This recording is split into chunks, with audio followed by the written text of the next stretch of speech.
E aí, auditório, tudo bem? Seguindo nossa viagem sobre as escolas da administração, vou fazer uma revisão rápida sobre a escola da qualidade. A gente tem que enxergar ela em contexto, quando ela surgiu. A Toyota, toyotismo, também conhecido, ele vem de um contexto de um Japão arrasado, em que você tinha poucos recursos. Logo, você precisava usar bem os poucos recursos disponíveis. Você tinha um contexto de consumo em massa. Havia poucas empresas no mercado. As poucas que tinham precisavam, vamos dizer assim, usar melhor os recursos à disposição. A Toyota queria competir nesse cenário global, só que você tinha Ford, só que você tinha Chevrolet, você tinha outras empresas, outras grandes instituições que dominavam esses mercados. E aí, como é que a Toyota poderia invadir? Fazendo melhor o que as outras faziam. Então, ela queria frisar a qualidade como um diferencial. E ela fez isso a partir de uma perspectiva que hoje conhecemos como toyotismo. Basicamente, eles discutiam o desperdício de recursos como um dos principais fatores para o fracasso das organizações. Então, eles trabalhavam na lógica de qualidade como algo que envolvia toda a instituição, do início ao fim. E eles usavam alguns princípios. Eu vou falar mais sobre eles, mas antes disso, eu queria que vocês compreendessem o conceito de qualidade. Quando a gente julga a qualidade de algo, a gente sempre costuma pensar, hoje em dia, na durabilidade. A gente costuma pensar no uso que a gente tem, nas nossas necessidades. Mas qualidade é um assunto que pode ser visto por muitas etapas, ele tem camadas. Ele pode ser visto como simples atendimento de expectativas do cliente, a custos razoáveis frente às condições da organização. O que é que eu quero dizer com isso? Eu quero dizer que você vai oferecer o produto que o cliente espera receber por um preço que ele pode pagar. E, além disso, você vai fazer essas coisas por um custo de produção razoável para que tua instituição não quebre. Ou seja, a qualidade, ela engloba o que você vende e isso é refletido a partir de quanto custou para você vender. Então, percebe que é um assunto que é lá e cá. E aí, essa discussão sobre custos sustentáveis é importante, porque foi um dos diferenciais da Toyota. Ela oferecia um produto excelente, com durabilidade e a um custo que valia a pena para ela ofertar.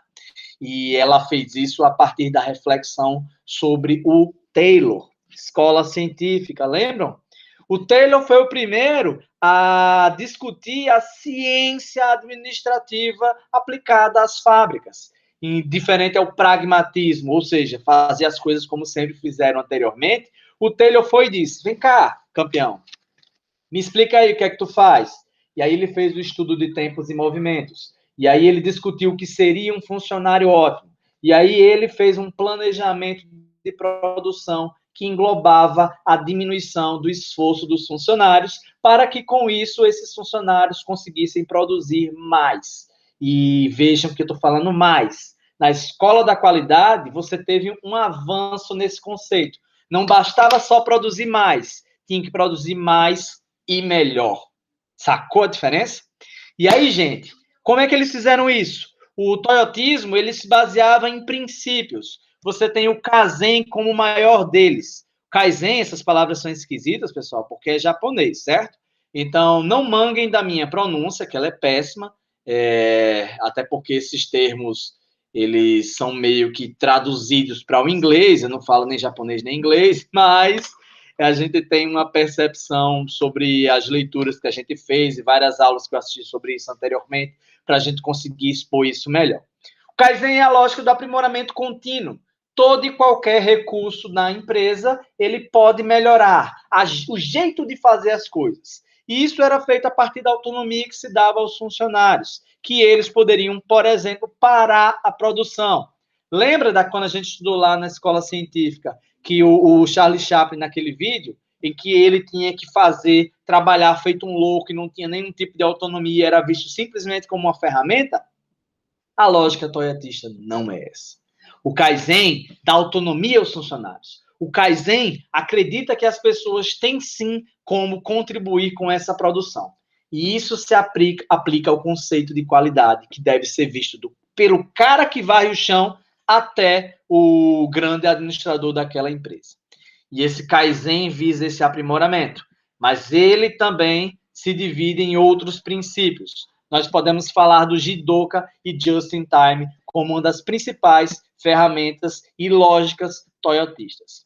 O Jidoka, ele discute a qualidade como algo embutido em todo o processo de produção. E aí, isso acontece por quê?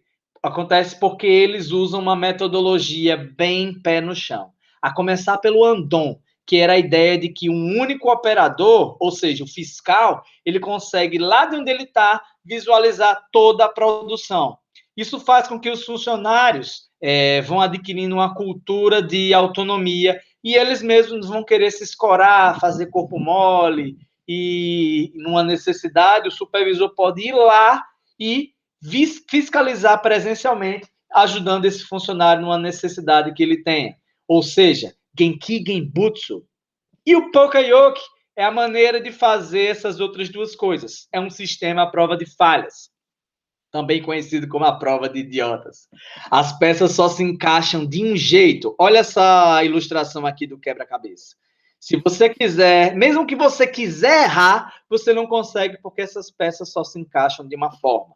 Você tem aqui nessa outra imagem outra ilustração disso. Ao invés de eu ter esses fios sem orientação, eu faço a distribuição de cores para que com isso, mesmo que eu queira errar, eu não consiga errar. Por isso que é um sistema feito à prova de falhas.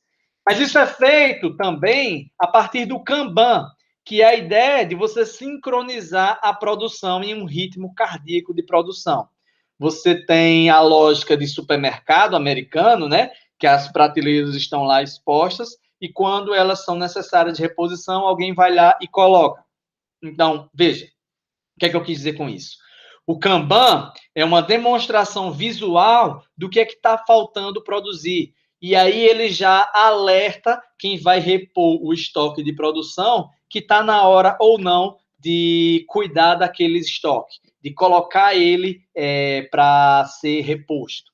E isso faz uma certa sincronia. É por isso que falamos nesse ritmo cardíaco de produção, em que você tem contrações e o tempo todo isso é sincronizado em toda a empresa.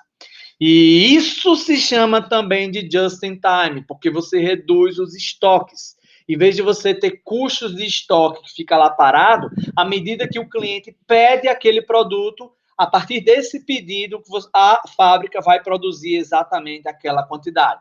Então, em vez de você fabricar 1 milhão de carros e esperar que eles sejam vendidos, você espera vender 100 mil carros, por exemplo, e aí sim você vai produzi-los. Ou seja, você tem uma certa garantia de que você não vai ter peças perdidas e os custos que o estoque gera. Gente, há muito mais coisas a se falar sobre a escola da qualidade, mas eu vou tentar gravar vídeos menores para que fique mais palatável e mais fácil de vocês absorverem. Vamos nos falando mais, viu, pessoal? Hoje a gente falou sobre toyotismo, da escola da qualidade, que foi a primeira que vimos, é o primeiro assunto dessa nossa revisão, e eu dei uma pinceladazinha sobre a escola científica, né, que a gente viu lá no final da N1. Estou aqui, vamos nos falando mais, hein?